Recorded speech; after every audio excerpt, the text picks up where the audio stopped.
Shalom, shalom, queridos. Márcia Schoff Maluf aqui, Ministério Casa da Glória. Queria te convidar para os nossos seminários. Nós estamos aqui hoje é dia 4 de fevereiro de 2023 e nós estamos no seminário Panorama Escatológico 1. Daqui a 15 dias nós faremos o Panorama Escatológico 2 e eu queria te convidar para estar conosco.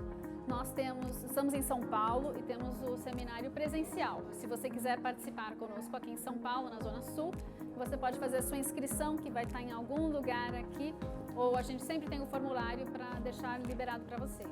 Se você quiser participar conosco a cada 15 dias, online, também você pode participar. Nós estamos no YouTube, no Instagram, no Facebook, fica de olho, se inscreve no canal, assiste, deixa seu like, deixa um comentário, uma pergunta se você quiser, porque a gente sempre responde, demora às vezes, mas a gente sempre responde.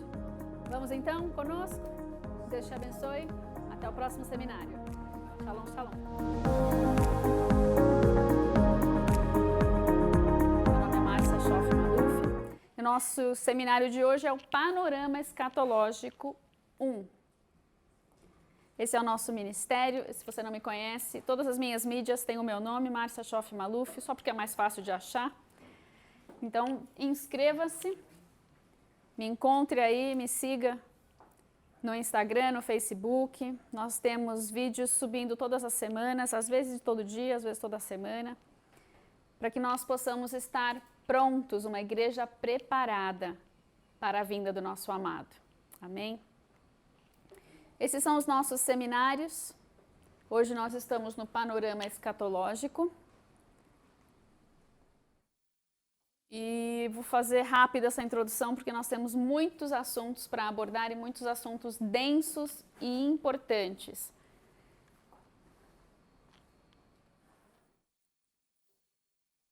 Qual é o nosso chamado? Qual é o legado que nós queremos deixar? Qual é o propósito do Ministério Casa da Glória? Nós estamos aqui para transformar a igreja na casa da glória de Deus.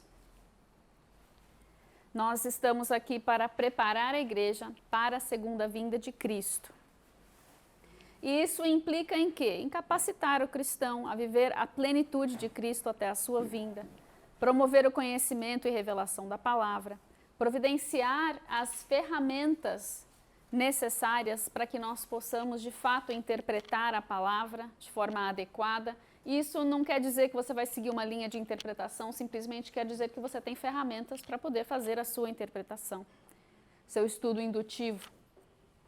Incentivar a busca do conhecimento com intencionalidade, porque se a gente não buscar com intencionalidade, querendo de fato buscar, muitas vezes a gente não vai entender o profundo da palavra do que Deus tem, não só para nós, mas para os nossos dias. E incentivar a busca da revelação por meio da adoração.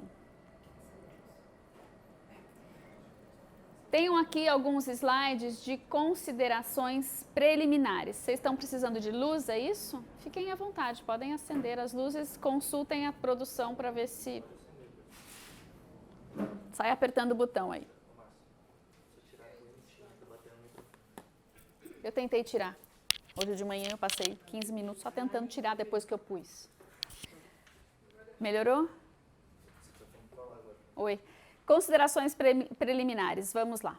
Esse é o nosso protocolo de ensino, para você saber. Você chegou aqui, agora tenho muita vontade de estudar escatologia. Primeira coisa que você precisa entender é que você vai discordar de quase todo mundo em algum ponto. Então vamos concordar em discordar. Essencial em qualquer estudo, especialmente de um tema tão polêmico quanto a escatologia. Precisamos também alinhar as nossas expectativas, aceitar que há outras possibilidades viáveis e não achar que o que você pensa ser a realidade é o único absoluto. Existe de fato um só absoluto, mas deste lado da eternidade nós ainda estamos tentando descobrir qual é. E se há muita divergência nesse assunto, então nós precisamos ter o mínimo de humildade e saber que eu posso estar certo, posso estar errado, existem outras ideias e nós vamos ter que conviver com as ideias diferentes. Precisamos abrir as caixas doutrinárias. As caixas doutrinárias são as nossas crenças pessoais ou da nossa igreja ou da linha do nosso pastor, precisamos abrir, deixa aberta, não deixa fechada, esteja disposto a deixar o Espírito Santo mexer dentro dessas caixas. Precisamos de ferramentas interpretativas e abordar possibilidades na presença de relativos. Sim, existem relativos, existem coisas que a gente não sabe ainda como vai funcionar, tá? Logo, o que a gente vai precisar num estudo de escatologia? Humildade e sabedoria. Como dizem Provérbios, capítulo 18, versículo 12. Pouco antes da sua queda, o coração do homem se enche de arrogância. A humildade, contudo, antecede a honra. Então, sejamos humildes. O professor falou, não gostei, respira, anota, segue. Nós vamos discordar naturalmente nesse assunto. Quem responde antes de ouvir comete grande tolice e passa vergonha. Então, antes da gente passar vergonha, a gente ouve tudo que tem que ser dito, ok? E sempre a primeira pessoa a apresentar a sua causa parece ter razão.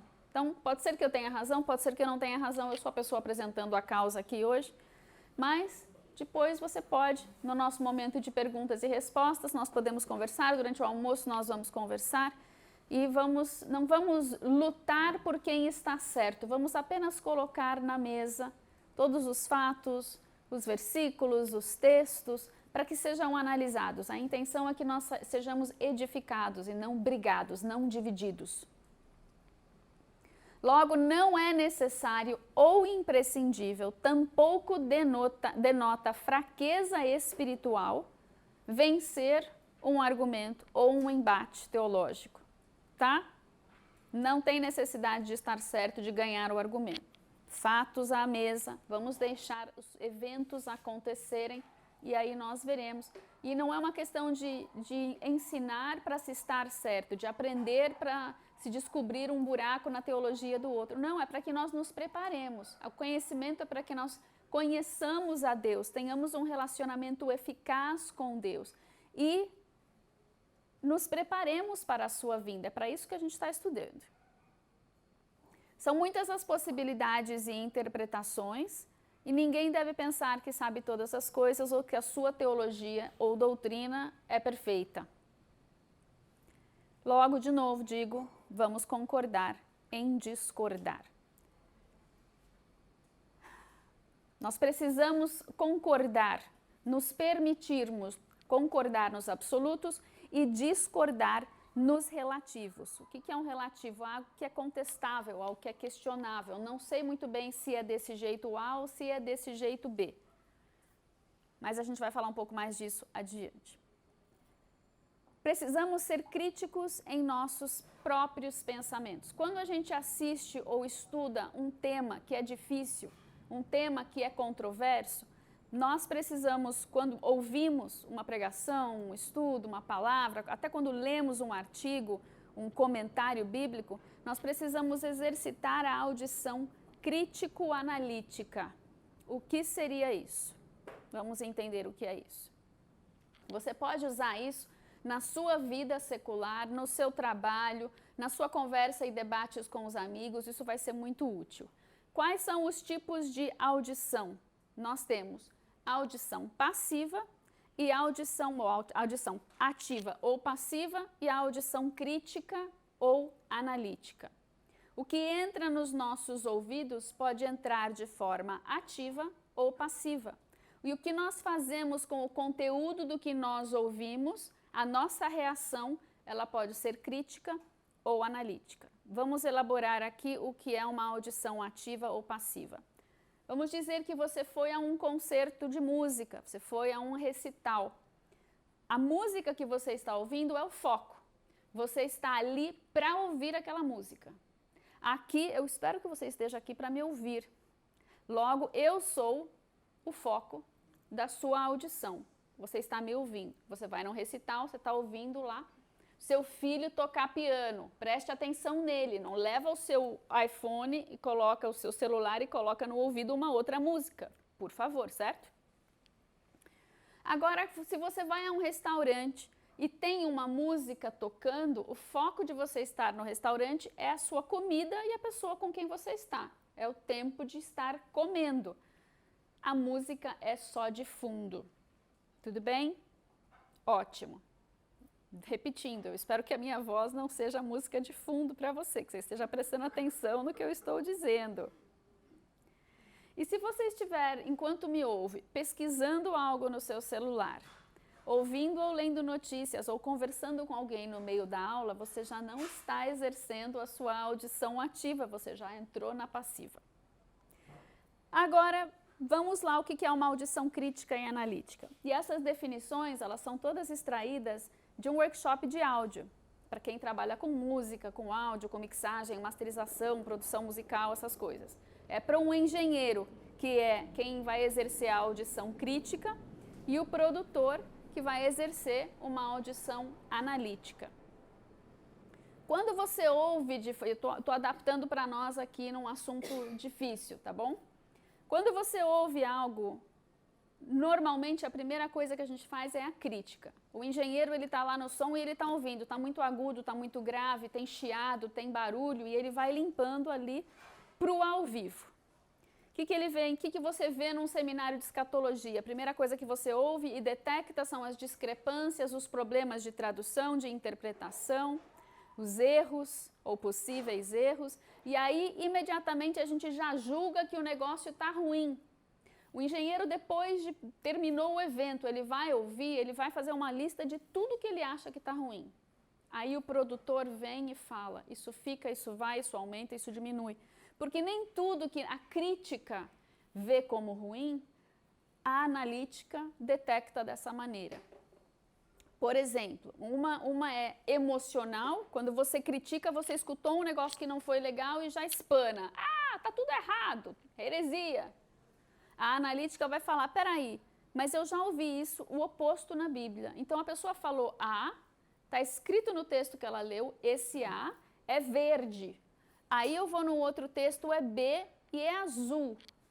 Eu não jogo fora nenhum deles. A minha audição analítica me faz juntar os dois e perguntar, Deus, como junto duas realidades, dois absolutos que são aparentemente opostos nas Escrituras?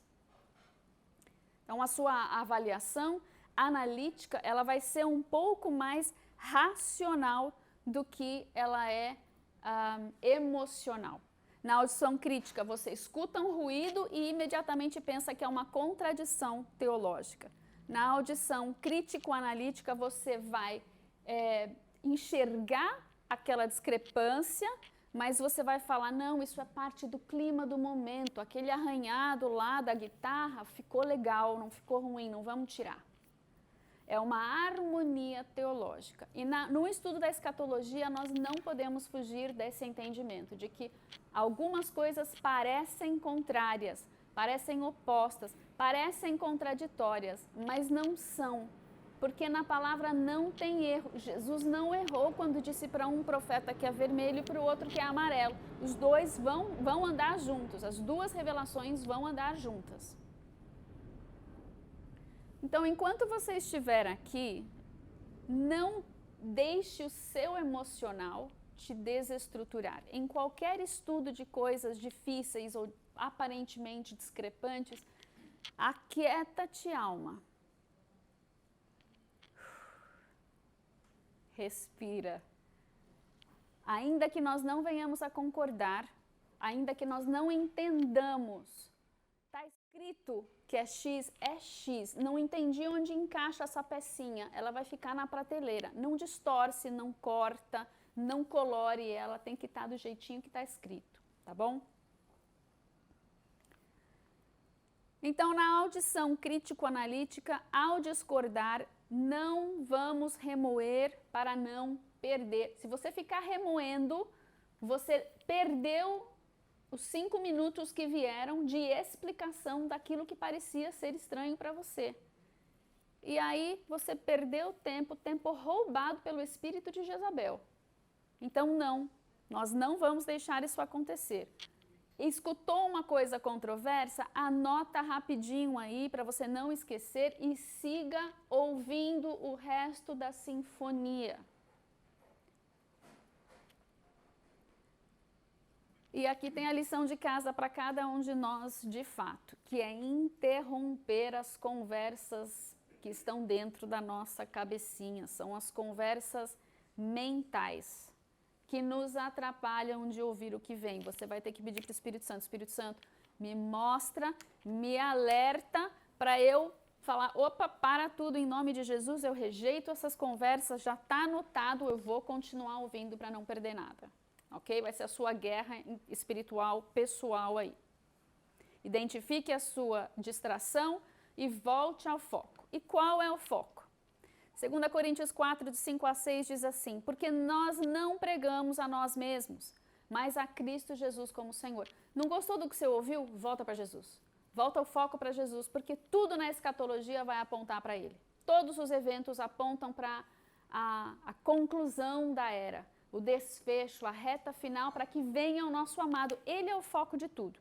Então não se irrite, não fique bravo, não fique angustiado, não deixe as suas emoções te tirarem do prumo. Tudo é a respeito dele.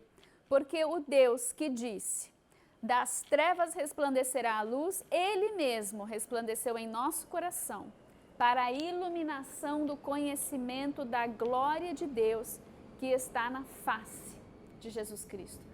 Logo, você está olhando um texto na palavra. Um está contradizendo o outro. Respira, dá um passo para trás e fala assim, eu estou olhando para a sobrancelha de Jesus, eu estou olhando para os joelhos de Jesus. Tá, parece diferente. É a mesma pessoa, porque Jesus é a palavra. E nós estamos buscando o conhecimento da pessoa dele. Não vamos pensar que nós sabemos tudo a respeito do nosso amado. Então volta para o foco que é Jesus.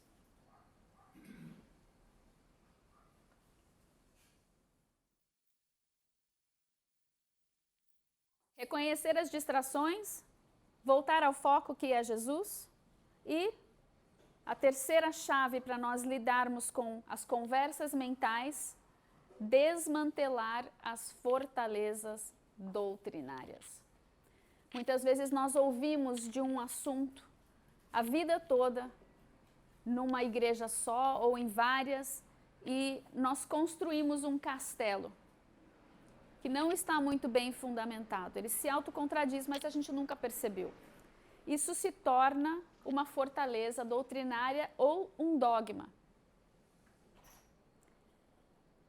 E nós precisamos, eu não falei para a gente deixar as caixas doutrinárias serem abertas, então a gente precisa deixar Deus chacoalhar as fortalezas doutrinárias. E sim, todo mundo tem.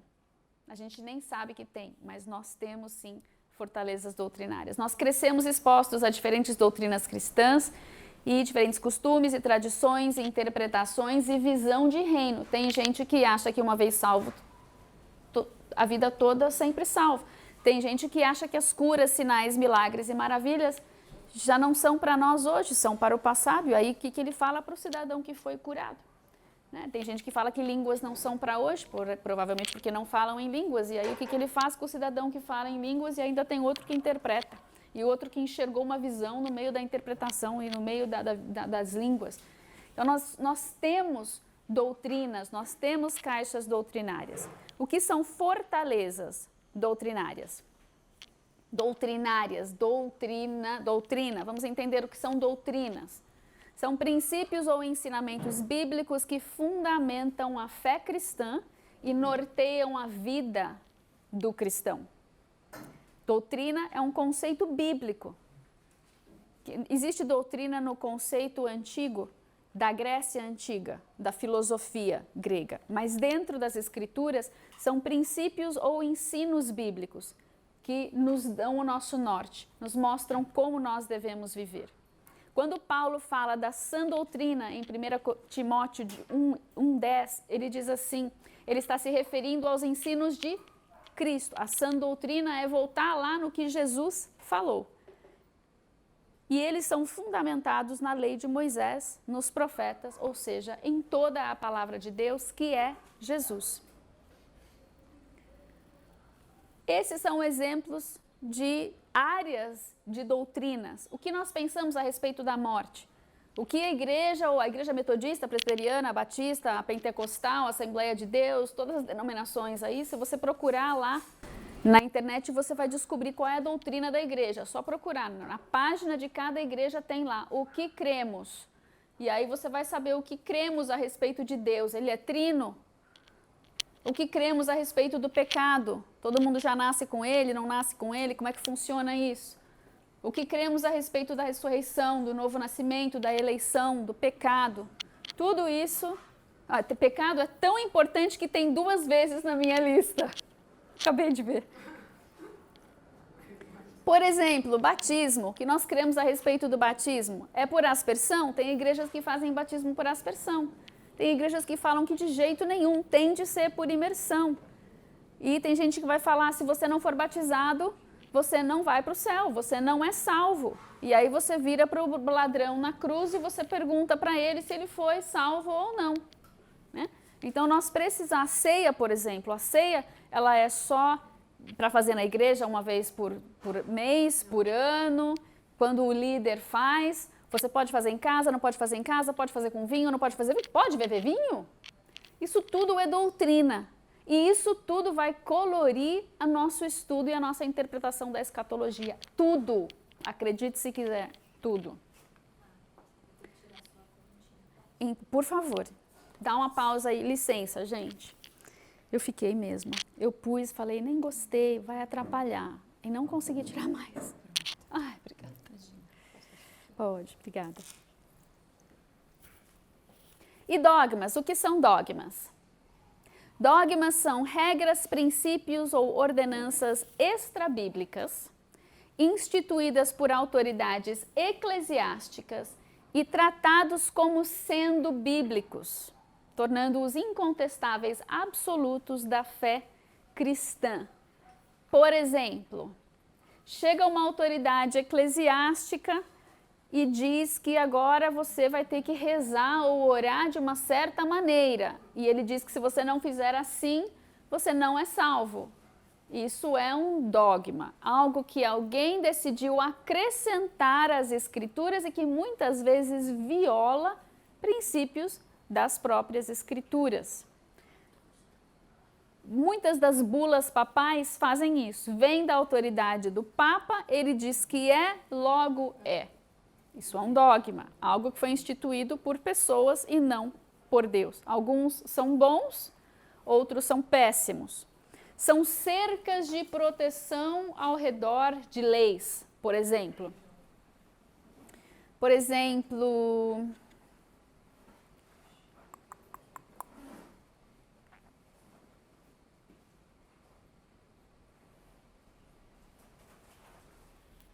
não consigo pensar num exemplo agora. Que bom. Vamos seguir que vai surgir. O que são então fortalezas doutrinárias? São cercas de proteção à doutrina que por excesso de zelo acabam por aumentar ou distorcer a doutrina a qual visam proteger. Vocês entenderam isso? Existe uma doutrina, você faz uma cerca para proteger essa doutrina e isso acaba se tornando um peso e acaba até distorcendo. Lembrei de uns exemplos. Os fariseus colocaram o sábado acima do Senhor do sábado. Então Jesus ele passa e os discípulos estão com fome, eles passam por um campo e eles vão catando as espigas e vão comendo. E os fariseus vêm e falam, mas como assim? Vocês estão trabalhando, vocês estão colhendo no sábado? E Jesus vira para eles e fala assim, se o seu jumento tivesse caído num buraco, você ia largar ele lá no sábado? Lógico que não. Tem uma pessoa de carne e osso, imagem e semelhança de Deus, que está passando fome, ela não pode comer? Mas é sábado e eu sou o Senhor do sábado, disse Jesus. Ele veio para questionar acerca da lei. Muitas vezes porque nós temos uma teologia anti-Israel, uma teologia antissemita, da substituição, onde a igreja substitui Israel, nós olhamos para as coisas da lei e falávamos, olha lá, Jesus está falando da lei. Não, não, ele está falando da cerca que os fariseus colocaram em torno da lei. Muito diferente. Por que Jesus não vai contradizer a lei? Porque ele é a lei. E ele veio para cumprir toda a lei. A lei é boa porque ela é Jesus. Ele é a encarnação, a revelação, a realidade da lei. Até eu tinha exemplo e nem lembrei que eu tinha exemplo. Bem, se vê que faz um mês que eu estou trabalhando nesse seminário, eu já não lembro mais o que eu fiz no começo. Os rabinos dos séculos subsequentes a Jesus estabeleceram cercas de proteção em torno de profecias messiânicas, aquelas que apontam para Jesus. Olha que terrível isso. Para quê? Para que os seus rebanhos não incorressem no erro de identificar Jesus como Messias. E quais são algumas delas? Isaías 53, por exemplo. O que acontece se você pega uma Bíblia, que não está com cara de Bíblia, está com uma capa qualquer, você chega para um judeu, leva no seu iPad. Você vai lá e você lê para ele Isaías 53, no meio da rua.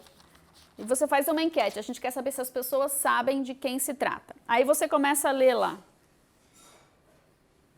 Era desprezado e mais indigno entre os homens, homem de dores e experimentado no sofrimento. Como um de quem os homens escondiam o rosto, era desprezado e não fizemos dele caso algum. Verdadeiramente, ele tomou sobre si as nossas enfermidades, as nossas dores levou sobre si. Contudo, nós o consideramos como aflito, ferido de Deus e oprimido. Ele foi ferido pelas nossas transgressões, moído pelas nossas iniquidades. O castigo que nos traz a paz estava sobre ele. Pelas suas pisaduras fomos sarados. Ele foi oprimido e humilhado, mas não abriu a sua boca. Como o cordeiro foi levado ao matadouro. E continua, e continua, e continua. Todavia o Senhor agradou moê-lo, fazendo-o enfermar, quando a sua alma se puser por expiação do pecado. Você lê em hebraico, né? Lê em hebraico para os judeus em Israel na rua. A enquete deu, acho que mais de 90% das pessoas dizendo que esse é o Jesus, deve ser um texto dos católicos, deve ser dos cristãos esse texto aí, não é? Não, está nas suas escrituras.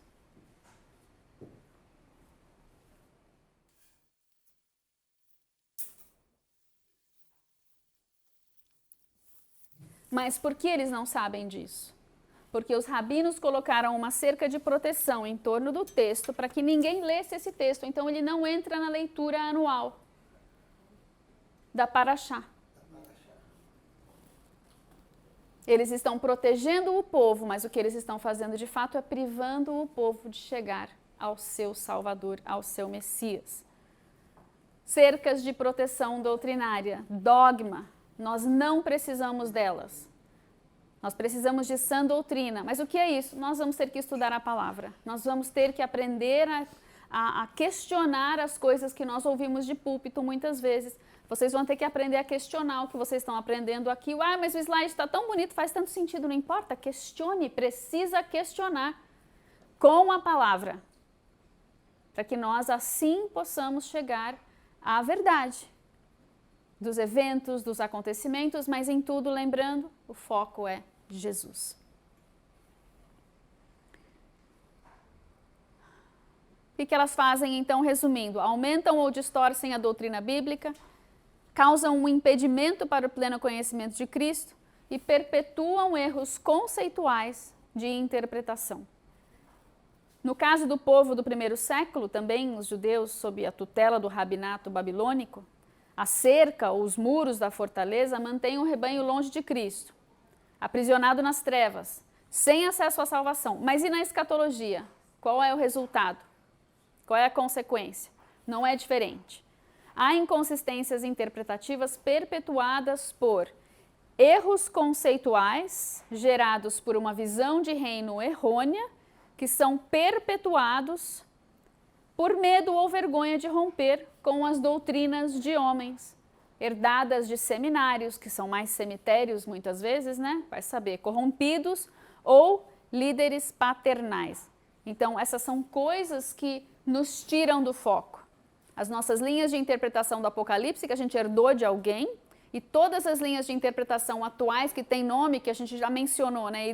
A idealista, a preterista, a historicista e a futurista, elas são todas feitas antes de 1948, antes do nascimento do Estado de Israel. Então, uma linha de interpretação do Apocalipse, que veio antes da existência de Israel, que é o foco e o centro da profecia escatológica, vai dar em quê? Vai dar ruim, né? Vai ter torção aí, com certeza. A ausência de Israel na geopolítica faz toda a diferença na sua interpretação e a sua visão de reino também.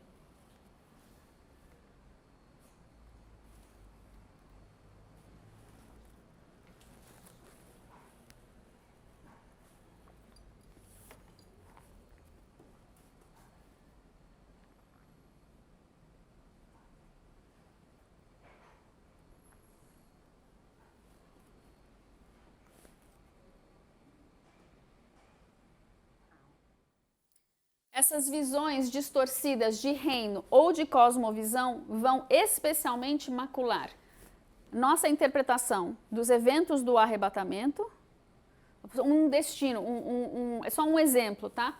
O arrebatamento e o destino da terra. O que acontece com a terra? Ela vai ser destruída? Sim, ela vai ser destruída e restaurada, ou ela vai ser destruída e eliminada? O que vai acontecer com o planeta Terra? 80% das pessoas para quem você fizer essa pergunta, pessoas que nunca estudaram a escatologia, vão te dizer que a Terra vai ser destruída e eliminada, porque nós vamos morar no céu. Acabou. Não vai mais precisar de terra. Isso é um problema. Isso é um problema porque você está eliminando o estrado dos pés de Jesus, você está eliminando a herança de Jesus. Você não pode jogar fora algo que Deus disse que é eterno. E nós vamos estudar a fundo essa questão no seminário Panorama Escatológico 2. Mas só para te dar um exemplo, ok? Então é importante nós entendermos, discernirmos o que está acontecendo em termos de onde venho, o que já está na minha cabecinha, como é que eu estou recebendo essa informação. Eu estou recebendo essa informação que está entrando dentro de uma caixa doutrinária que já está estabelecida. Nunca você mexeu ali, tem até teia de aranha ali dentro, tem até barata, misericórdia. Vamos abrir as caixas doutrinárias para nos libertarmos dos sofismas, dos dogmas e de toda a porcaria que pode ter aí dentro. Em 2 Coríntios 10, versículo 3, diz assim: porque embora andando na carne, não militamos segundo a carne, porque as armas da nossa milícia não são carnais, e sim poderosas em Deus para destruir essas fortalezas, anulando sofismas, que são argumentos enganosos, que parecem fazer sentido, que você ouviu a vida toda, parece que faz sentido, que a gente vai morar no céu, então para que vai ter terra? E toda altivez que se levante contra o conhecimento de Deus, lembra, a cerca de proteção nos impede de chegar ao próprio Deus. Levando cativo todo o pensamento à obediência de Cristo. É isso que você vai fazer, vai levar cativo o seu pensamento quando você começar a viajar na maionese aí. Já falei, anota e segue ouvindo. E estando prontos para punir toda desobediência, uma vez completa a vossa submissão, observai o que está evidente. O que é um sofisma ou um sofismo? É um pensamento ou retórica que procura induzir ao erro. Você nem sabia, mas o inimigo entrou lá na doutrina e te induz ao erro sem você saber, sorrateiro. Ela parece tão lógica, faz tanto sentido, mas tem fundamentos contraditórios. Se você não for procurar, você não vai encontrar. E a intenção é enganar. Do seu pastor, não. Do seu professor de seminário, não. É da pessoa que instituiu aquela doutrina e que botou na cabecinha dele que aquilo é certo e ele nunca questionou e nunca encontrou os buracos naquela doutrina. Provavelmente foi alguém cheio de Satanás. Infelizmente, acontece nos melhores lugares. Deus não está separando o joio do trigo dentro da igreja dele? Então nós precisamos voltar sempre para a palavra. Deixe Deus abalar as suas fortalezas doutrinárias. Diga, Deus, abala as minhas fortalezas doutrinárias. Eu tenho, sim, todo mundo tem, todo mundo tem. Agora, se você percebeu que você entrou numa conversa mental, se distraiu com alguma apologética dentro da sua cabeça aí, e já não está mais prestando atenção no objetivo do áudio ativo aqui, a minha voz, Respira, percebeu? Respira, traz todo o pensamento cativo à obediência de Cristo, traz o seu foco de volta para o assunto em pauta.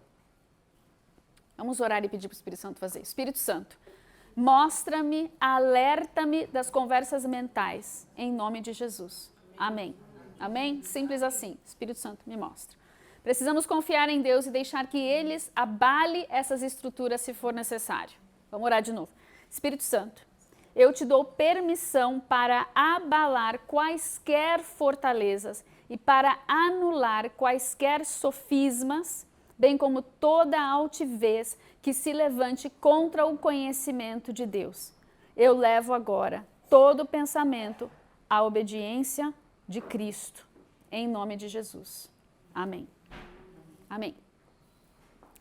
Vamos aos absolutos e relativos. Será preciso que nós nos permitamos concordar nos absolutos e discordar nos relativos, ok?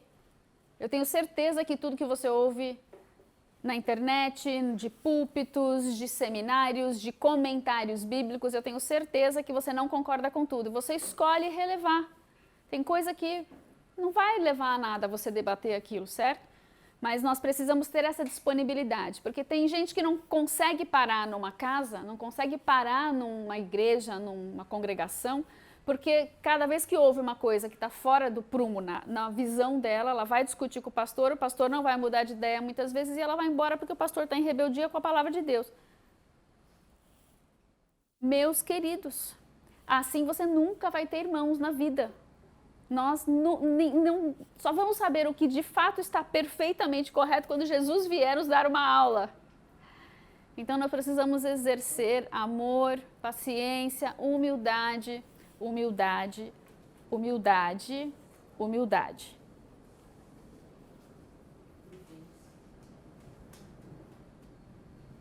O que é um relativo? O ovo pode ou não pode se tornar um pintinho? Tá lá escrito na Bíblia que todo ovo vai virar um pintinho. E você comeu ovo hoje de manhã e ele não virou um pintinho. Estão me entendendo? Absolutos e relativos. Sim, todo ovo pode dar pintinho, mas nem todo ovo dá pintinho. O que são absolutos? Absoluto é algo que não admite contestação. Relativo é algo que você considera em relação ou em proporção a outra coisa. O que é um absoluto? É algo que é definitivo, é evidente, é imperioso, é incontestável, é inconteste, é indiscutível. Precisa de mais sinônimo para vocês? É irrefutável. O que é um relativo? É algo que você pode contestar. Eu não sei muito bem, aqui está verde, aqui está azul, vou esperar para Deus me mostrar mais alguma coisa.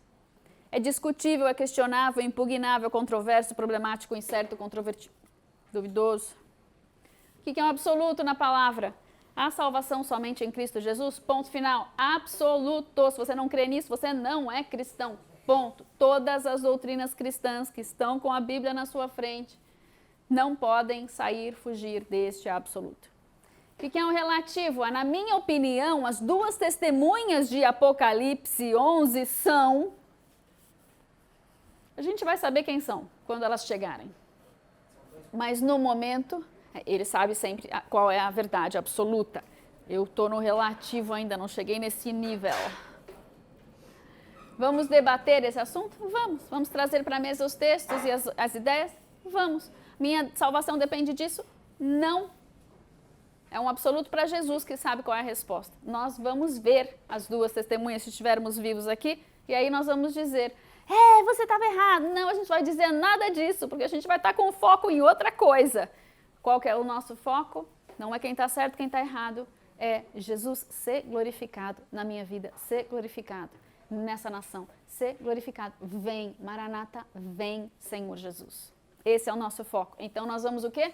Concordar em discordar, por favor. Mas nunca é demais repetir. Vamos exercer a graça e o respeito uns para com os outros, como nos ensina a palavra. Em Filipenses, capítulo 4, versículo 8. Tá ok isso aqui? Tá te atrapalhando? Quanto ao mais, irmãos, o que a gente vai quais são as águas vivas que vão jorrar do nosso interior? Tudo que é verdadeiro, tudo que é honesto, tudo que é justo, tudo que é puro, tudo que é amável, converse de forma amável, tudo que é de boa fama. Se há virtude, se há louvor, pense nisso. Haja desta maneira. Gálatas 5:22, qual é o fruto do Espírito?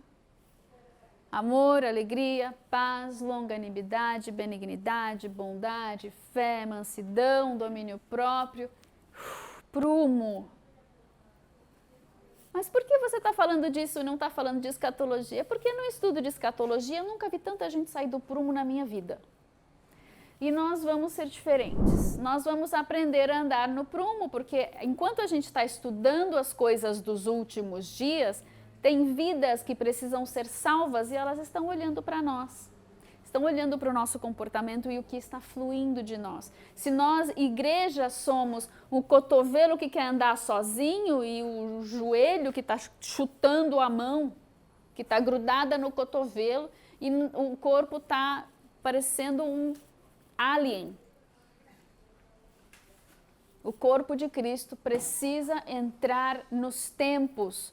E são tempos de glória, são tempos de colheita, são tempos de avivamento. E nós precisamos corresponder com esses tempos. Melhor seria não conhecer nada de escatologia do que viver nessa desconjuntura de corpo de Cristo. Já sabemos que vamos discordar, vamos fazer isso com graça e ainda tendo a unidade de sermos um corpo debaixo de um só cabeça, que é Jesus. As Escrituras são para a edificação do corpo de Cristo. Amém? Não para a divisão, são para edificação. Que vocês não perderam nada, mas foi isso que estava escrito aqui. Efésios, eu vou chegar no fim dessa conversa preliminar para a gente entrar no nosso assunto, ok? Me aguenta mais um pouquinho só. Efésios 4:11 diz assim, e ele mesmo concedeu uns para apóstolos, outros para profetas, outros para evangelistas e outros para pastores e mestres. Para quê? Para eu ser o vice-querubim, para eu mandar em todo mundo, para eu ser soberbo, para eu ganhar um salário mais alto, para eu dizer que eu tenho um cargo e um título, não. Para que os santos sejam aperfeiçoados, para o desempenho do seu serviço, para a edificação do corpo de Cristo, que é o cabeça. Para que a gente precisa ser aperfeiçoado na fé? Para que o corpo precisa ser edificado? Para que todos cheguemos a uma unidade de fé e do pleno conhecimento do Filho de Deus. A gente quer conhecer Jesus, conhecer Jesus, conhecer Jesus. O conhecimento da glória de Deus está na face de quem? De Jesus. É tudo a respeito dele, nele, por ele, para ele, são todas as coisas. A perfeita varonilidade, a medida da estatura, da plenitude de Cristo é uma maturidade que ele espera de nós. Para que não sejamos mais como meninos. O fulano falou, fui. Desfalou, me ofendi. Sou crente, não sou crente. Quero servir, não quero mais servir. Agitados de um lado para o outro, levados ao redor por todo vento de doutrina, pela artimanha dos homens, pela astúcia com que induzem ao erro. Falando a verdade em amor, cresçamos em tudo naquele que é a cabeça, Cristo, de quem todo o corpo, bem ajustado e consolidado pelo auxílio de toda a junta, nós precisamos de todos os membros, segundo a justa cooperação de cada parte, porque eu digo, vou concordar em discordar, e me disponho a servir e não ter necessidade de estar certo o tempo todo. Efetua o seu próprio aumento para a edificação de si mesmo em amor. Amém? Amém. Preliminares terminados. Estamos entendidos, escatologia é um assunto sensível. E nós vamos ter graça, misericórdia, compaixão, amor, paz, mansidão, tudo o que nós precisamos para que o corpo de Cristo seja glorioso na terra e ao mesmo tempo tenha esse conhecimento da sua vinda e da consumação da era. Com graça, mesmo discordando, nós avançamos juntos no amor do Senhor. Amém?